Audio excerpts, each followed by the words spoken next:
cheguei. E sabe por que eu estou assim tão alegrinha? Primeiro, vocês estão comigo nesse encontro de devoradores. E segundo, é porque chegou ele! Isso mesmo, chegou se os tubarões fossem homens. Um minutinho só, gente, peraí, ó. Ai, não tem nada melhor do que cheiro de livrinho novo. Gente, esse livro é muito bom, muito bom. Eu já conhecia o texto, mas não em formato de livro, né? Então agora eu comprei para tê-lo em formato de livro, para relê-lo, né? E sabe que interessante? Vocês também vão ter acesso a esse livro através da sala de leitura. Sabe por quê? Nós tivemos esse ano o PNL Literário, que é o Programa Nacional de Livros, só que você, em vez de livros didáticos, que são esses que vocês recebem no início do ano, são livros literários. Então, ele mandou um AC para eu escolher um acervo para a sala de leitura. E dentro das escolhas, tem esse livro. Eu aconselho todo mundo a pegar e devorar esse livro. É muito bom. Se os tubarões fossem homens, de Bertolt Brecht. Não sei muito bem, não falo alemão, mas tudo bem. Então, vamos continuar. Bom, esse livro vai fazer uma crítica à sociedade. A filha, você tem dois personagens ali, né? O personagem narrador, que é o Sr. K. A filha da dona da hospedaria, que inicia fazendo uma pergunta para ele, exatamente se os tubarões fossem homens, como é que eles agiriam com os peixinhos? Ele vai começar a contar que se os tubarões fossem homens, eles seriam gentis com os peixinhos. Eles iam construir grandes gaiolas para deixá-los lá dentro. Se um peixinho, iam dar todo tipo de comida para os peixinhos, né? Água fresca. Se um se machucasse, né, a nadadeira, eles iam logo, cuidar dele para ele ficar bonzinho logo, para não morrer antes do tempo.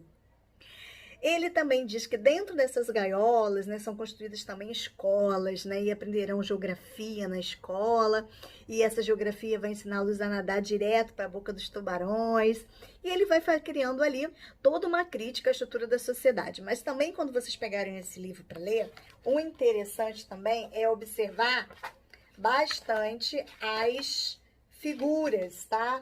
Não só porque elas são lindas, mas também porque é uma outra forma. O Sr. K e a filha da dona da hospedaria.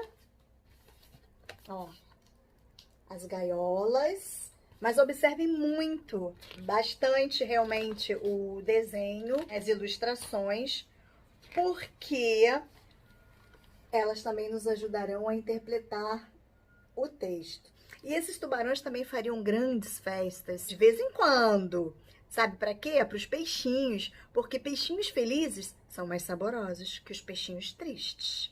Então, ele é uma crítica à sociedade, à estrutura da sociedade, mas também é uma distopia. Você já ouviu falar de distopia? Bom, o que é uma distopia que está hiper na moda, né? Nós temos os livros como Jogos Vorazes, o Conto de Aia, né? O mais antigo, Admirável Mundo Novo, que são livros que são distopias. Todos esses livros vão mostrar o quê? Uma sociedade onde não há liberdade individual, né? Não existe mais a liberdade, são cerceadas, aonde nasce um regime ditatorial para governar aquela sociedade, onde as instituições que existem dentro dessa sociedade, elas vão trabalhar todas em prol desse grupo minoritário. Isso é uma distopia. E exatamente esses livros, como o Conto de Aia e os outros que eu disse, vão exatamente retratar isso. Isso aqui também, de uma certa forma, é uma distopia, porque exatamente essa crítica à sociedade que ele está fazendo aqui, essa estrutura da sociedade, mostra exatamente uma distopia. Bom, fica aí a dica para devorar esse livro. Eu não vou falar muito, porque você precisa saborear página a página para amar esse livro como eu amo. Tá bom? E vocês vão ter a oportunidade de ter o contato com ele ano que vem na sala de leitura, porque tá programado para chegar ano que vem esse livro, tá bom? Então aproveitem essa leitura no ano que vem, porque vai estar disponível na sala de leitura. Mas agora é a hora de quê? Do nosso encontro. Vocês não vieram apenas para ter um encontro eu e você e eu, e você e eu. Tem mais gente nesse encontro. Vamos ver agora? Entra o nosso convidado. Devorando os Livros, o Encontro. Oi, gente, tudo bem? Eu sou a professora Fabiana, estou atualmente como diretora adjunta lá na escola e eu estou aqui como a pedido dos nossos queridos colegas para falar um pouquinho de um livro que eu comecei a ler e eu gostei muito e eu queria compartilhar com vocês. Pedi para a Regina para participar, na verdade, tá, gente? Não foi um convite, não. Fui eu mesma que me convidei. Bom, mas enfim, o Diário de Banana foi indicação dos meus filhos, eles leram, eles amaram. E aí eu trouxe ele aqui para vocês. Ele é do Jeff Kinney, tá? Ele é um livro que foi traduzido para o português. Ele não é um autor, o autor ele não é brasileiro, então ele é um livro traduzido para o português. Tá? E como o nome já indica, ele tem o formato de um diário, né? Ele bota a data e aí faz desenhos e vai contando um pouco sobre a história dele. E assim, na verdade é uma coletânea, esse aqui é o Bons Tempos, mas são vários livros e lá na escola tem, então se você ficar curioso e quiser conhecer, tem lá na sala de leitura para você pegar emprestado. Eu vou ler um pedacinho para te deixar mais curioso. Vamos lá. Domingo, ele está falando do domingo. Papai falou que quando ele era pequeno, as crianças passavam as férias brincando na rua e só precisavam entrar em casa na hora de jantar. Bom, isso é basicamente o oposto do que foram as minhas férias de verão. Bem parecido com o que a gente está vivendo na pandemia, né? E aí ele vai contando um pouquinho que ele fez maratona de cinema, piriri, barará, panduro. Mas aí fica muito engraçado quando ele começa a contar a história do porco. Bom, vou passar um pouquinho aí adiante. Daí o porco aprendeu a andar e nunca mais voltou a ficar sobre 4 patas. Para piorar, meu irmãozinho Manny pôs um short dele no bicho e agora ele parece que a gente tem um personagem da Disney em casa. A mamãe costumava levar o porco para passear na rua, mas desde que ele começou a andar sobre 2 patas, resolveu que não precisava mais de coleira. A mamãe ficou com medo de que ele fugisse e nunca mais voltasse, então arranjou uma coleira com chip rastreador e sistema GPS. Passa mais um pouquinho, aí ele vai contando aí. Com aquele porco em casa, eu estava ansioso para que as aulas começassem logo. Quem mais aí está ansioso para as aulas começarem logo? Mas foi só chegar lá para perceber que tudo continuava sempre a mesma coisa. E aí, gente, tá ficando curioso? Não vou contar mais não, vou deixar o resto para vocês lerem depois, tá? Bons tempos. Regina, é com você. Ô, Fabiana, amei saber o que você anda devorando. Muito bom. Realmente, nós temos vários desses livros, dessa coleção do Diário do Banana na nossa sala de leitura. É um livro concorridíssimo, não para na estante. Às vezes você acha umzinho na estante. E a gente tem para lá de 10, né, variados dessa coleção. E ele realmente não para na estante, o pessoal gosta muito de ler. E aviso até que se você não é um devorador de livro, vale a pena começar pelo Diário de um Banana. É uma leitura bem leve, bem divertida, que você vai com certeza gostar muito e aprender a devorar livros.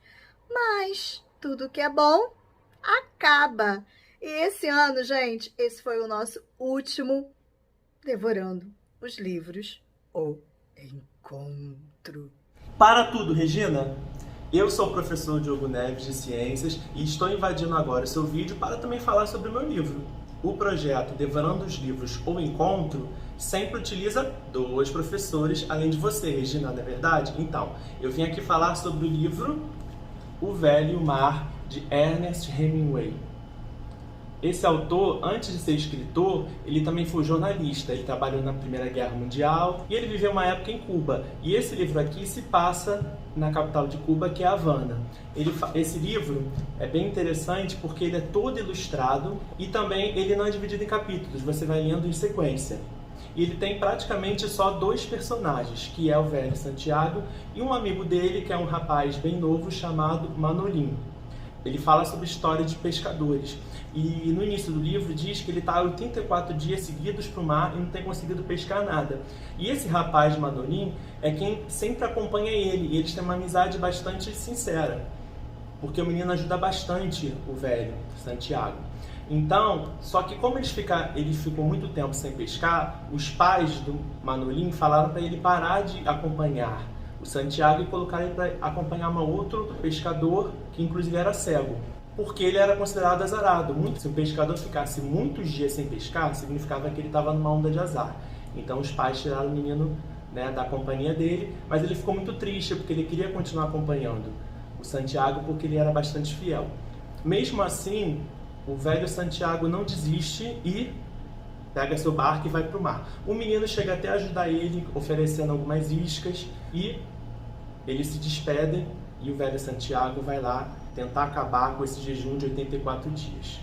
Bom, e aí o velho Santiago então se aventura mar adentro, né, de Havana, para tentar pescar o seu grande peixe. E aí o livro vai nos mostrar que ele consegue, pelo menos um certo dia ele consegue pescar. Ele consegue pelo menos, olha o tamanho do peixe que ele consegue. Mas acontecem vários problemas durante essa pesca, porque o peixe é tão grande como vocês viram e ele está sozinho, então ele enfrenta muitas dificuldades para conseguir pescar. Mas vamos pensar um pouquinho, será que ele consegue pescar? Será que ele não desiste uma certa hora, fica cansado porque ele está sem ajuda? Será que ele consegue pescar? E aí as pessoas, quando ele chega lá na comunidade dele, conseguem falar: poxa, muitos dias sem pescar e agora foi recompensado. Ou será que ele continua sendo visto como coitado, não conseguiu pescar? Então, você vai ter que ler para saber o que aconteceu, se ele efetivamente conseguiu levar esse peixe para fora da água e mostrar para as pessoas que zombavam dele. Bom, o que me chamou a atenção nesse livro, porque eu sou de ciências, o autor ele é bastante detalhista sobre os assuntos de pesca, ele fala com bastante liberdade sobre os instrumentos que eles utilizam, ele fala muito sobre os seres que ele encontra no mar, e é uma diversidade muito grande, por isso que me chamou a atenção esse livro. Além desses livros ser bem fino, bem curto, você consegue ler ele em poucos dias, 2 ou 3 no máximo, né? E ele traz muitas informações sobre seres vivos. Eu queria destacar aqui uma leitura rapidinha de uma página aqui do livro que fala justamente sobre esses seres que ele encontrou, que o velho encontrou enquanto aguardava se conseguia levar esse peixe, né, para dentro do barco e levar para a praia. Ele vai descrevendo os seres que ele encontra, que não são apenas peixes. Achei. Aqui, vamos lá. Mas a andorinha estava agora quase desaparecendo no horizonte e não se via nada mais na superfície do mar, além das manchas amareladas das algas e a forma purpúrea e gelatinosa de uma fisalha que flutuava junto à embarcação. Voltou-se para um lado e depois tornou a endireitar-se. A fisalha flutuava despreocupadamente como uma bolha de longos filamentos de 1 metro de comprimento, mortais e purpúreos imensos na água. Água mala, disse o pescador, maldito. Examinou a água no local onde apoiara de leve os remos e viu pequenos peixes da mesma cor dos filamentos, nadando por entre eles e por baixo da pequena sombra que fazia o selo inteirado ao flutuar. Aqueles peixinhos eram imunes ao veneno, mas os homens não, e quando alguns daqueles filamentos se enrolavam numa das linhas e ficavam agarrados, purpúreos, mas quase transparentes, enquanto o velho Santiago estava trabalhando o peixe, ele já sabia que os braços e as mãos lhe encheriam de vergões e chagas doloridas, que custavam a sarar. Os envenenamentos da água mala apareciam instantaneamente e os filamentos cortavam com a ponta de um chicote. As bolhas iridescentes eram belas, mas era o que de mais falso existe no mar, e o velho gostava de ver as grandes tartarugas marinhas comê-las. As tartarugas, geralmente, quando viam as fisalhas, aproximavam-se da frente, depois fechavam os olhos para se protegerem e então comiam os filamentos e todo o resto. Para quem não sabe o que é uma fisalha, é esse animal aqui, que a gente chama de caravela. E aqui na mesma página tem um desenho, ó, do peixe voador. Bom, então é isso que eu queria dizer. Desculpa aí, Regina, por ter invadido, mas foi uma invasão permitida por você, porque na verdade você tinha me convidado, né, para participar, mas deu tudo certo e aqui estamos. Muito obrigado por ter participado. Um grande abraço. Tchau, tchau.